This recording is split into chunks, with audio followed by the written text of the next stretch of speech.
ನಮಸ್ತೆ ಸ್ನೇಹಿತರೆ, ಎಲ್ರಿಗೂ ಕೂಡ ಮತ್ತೊಮ್ಮೆ ನಿಮ್ಮ ಯೂಟ್ಯೂಬ್ ಚಾನಲ್ಗೆ ಪ್ರೀತಿಯ ಸ್ವಾಗತ. ಕೆಎ ನಡೆಸುತ್ತಿರುವಂತಹ ಕಡ್ಡಾಯಕರಣ ಪರೀಕ್ಷೆ 28ನೇ ತಾರೀಕಿದೆ. ಸೊ ಅದಕ್ಕೆ ಸಂಬಂಧಪಟ್ಟಾಗೆ ನಿನ್ನೆ ಕೂಡ ಒಂದು ವಿಡಿಯೋ ಮಾಡಿದ್ದೆ.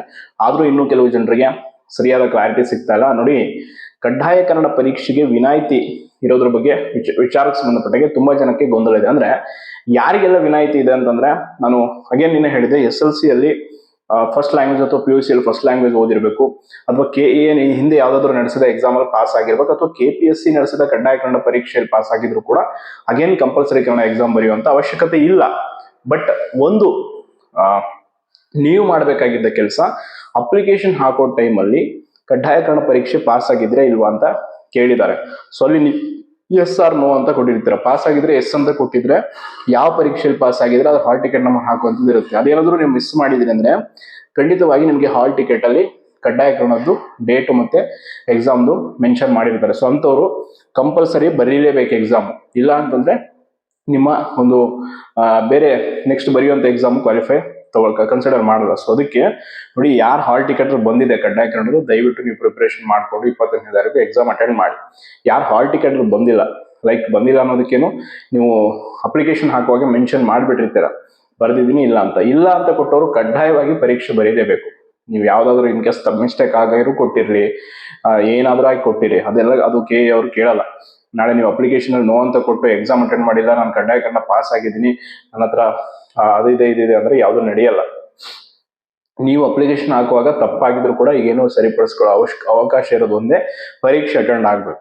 ಇಲ್ಲ ಮತ್ತೆ ನಮ್ಗೆ ಅಪ್ಲಿಕೇಶನ್ ಹಾಕುವಾಗ ಕಡ್ಡಾಯ ಕನ್ನಡ ಎಸ್ ಅಂತ ಕೊಟ್ಟಿದ್ದೀನಿ, ಡೀಟೇಲ್ಸ್ ಎಲ್ಲ ಸಂಬಂಧಪಟ್ಟ ಏನೇನು ಮಾಹಿತಿಗಳಿದೆ ಅದನ್ನೆಲ್ಲ ಕೊಟ್ಟಿದ್ದೀನಿ, ಸಮರ್ಪಕವಾಗಿ ಒದಗಿಸಿದ್ದೀರಾ ಅಂದ್ರೆ ಬರೆಯುವಂತ ಅವಶ್ಯಕತೆ ಇಲ್ಲ. ಇದನ್ನ ಕ್ಲಿಯರ್ ಆಗಿ ತಿಳ್ಕೊಳ್ಳಿ. ಯಾಕಂದ್ರೆ ತುಂಬಾ ಜನ ಇದೇ ಗೊಂದಲದಲ್ಲಿ ಇದ್ದೀರಾ.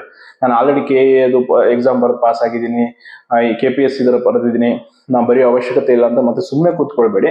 ಹಾಲ್ ಟಿಕೆಟ್ ಬಂದಿದೆ ಅಂತ ತುಂಬಾ ಜನ ಹೇಳ್ತಾ ಇದ್ರಿ ಕಡ್ಡಾಯ ಕನ್ನಡ. ಯಾಕೆ ಅಂತಂದ್ರೆ ಇದು ಕೂಡ ಇಂಪಾರ್ಟೆಂಟೇ.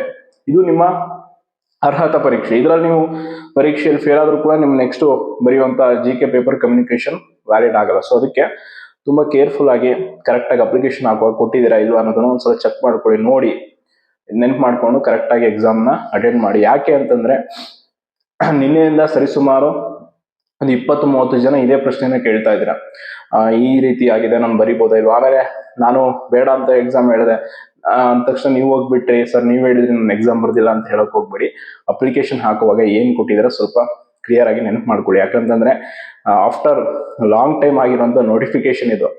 ಒಳ ಮೀಸಲಾತಿ ಎಲ್ಲ ಆದ್ಮೇಲೆ KE ಮಾಡಿರುವಂತ ಒಂದು ನೋಟಿಫಿಕೇಶನ್. ಸೊ ತುಂಬಾ ಎಕ್ಸ್ಪೆಕ್ಟೇಷನ್ ಇಟ್ಕೊಂಡು ಓದಿ ಪರೀಕ್ಷೆ ಬರೀತಾ ಇರ್ತೀರ. ದಯವಿಟ್ಟು ಯಾರು ಕೂಡ ಅವಕಾಶವನ್ನು ಕಳ್ಕೊಬೇಡಿ.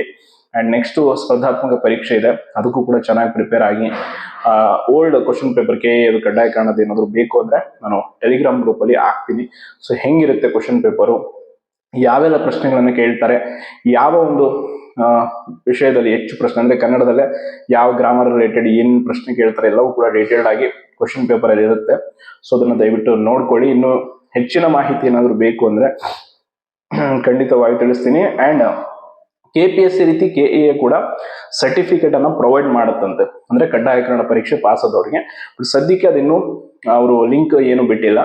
ಆಸ್ ಸೂನ್ ಆಸ್ ಅವರು ಕೂಡ ಒಂದು ಲಿಂಕ್ ಬಿಡ್ತಾರೆ.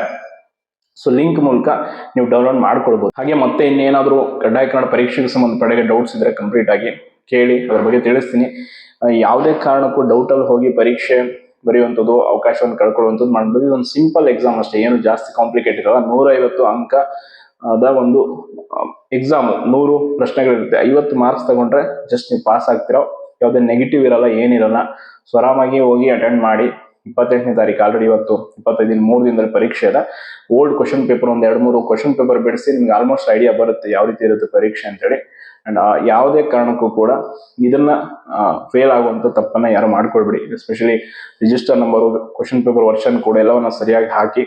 ಮತ್ತೆ KE ಕಡೆಯಿಂದ ಈ ಒಂದು ಕಡ್ಡಾಯ ಕನ್ನಡದ ಸರ್ಟಿಫಿಕೇಟ್ ರಿಲೇಟೆಡ್ ಕೂಡ ಇತ್ತೀಚೆಗೆ ನಮ್ಮ ಪ್ರಸನ್ನ ಸರ್ ಕ್ಲಾರಿಫಿಕೇಶನ್ ಕೊಟ್ಟಿದ್ರು, ಅದ್ರದ್ದು ಲಿಂಕ್ ಕೂಡ ಪ್ರೊವೈಡ್ ಮಾಡ್ತಾರಂತೆ. ಇಷ್ಟು ಮಾಹಿತಿ ಇದೆ. ಅಂಡ್ ಯಾರ್ದು ಅಪ್ಲಿಕೇಶನ್ ನಂಬರ್ ಸಿಗ್ತಿಲ್ಲ, ನಾವು ಹಾಲ್ ಟಿಕೆಟ್ ಡೌನ್ಲೋಡ್ ಮಾಡ್ಕೊಳಕ್ ಆಗ್ತಿಲ್ಲ ಅಂತ ತುಂಬಾ ಜನ ಸಮಸ್ಯೆಯನ್ನ ಹೇಳ್ಕೊತಿದ್ರಿ. ನೋಡಿ, ಅಲ್ಲಿ ಅಪ್ಲಿಕೇಶನ್ ನಂಬರ್ ಇರುತ್ತೆ ನಿಮ್ದು, ಅಪ್ಲಿಕೇಶನ್ ಅಲ್ಲಿ ಎನ್ರೋಲ್ಮೆಂಟ್ ID. ಸೊ ನೋಡ್ಬಿಟ್ಟು ಕರೆಕ್ಟ್ ಆಗಿ ಡೌನ್ಲೋಡ್ ಮಾಡ್ಕೊಳ್ಳಿ. ಅಪ್ಲಿಕೇಶನ್ ಅನ್ನು ಯಾರು ಪ್ರಿಂಟ್ ಮಾಡಿ ಇಟ್ಕೊಂಡಿದ್ರ ಅದನ್ನ ಸೇಫ್ ಆಗಿ ಇಟ್ಕೊಳ್ಳಿ ಅಂತ ಹೇಳ್ತಾ ಧನ್ಯವಾದಗಳು.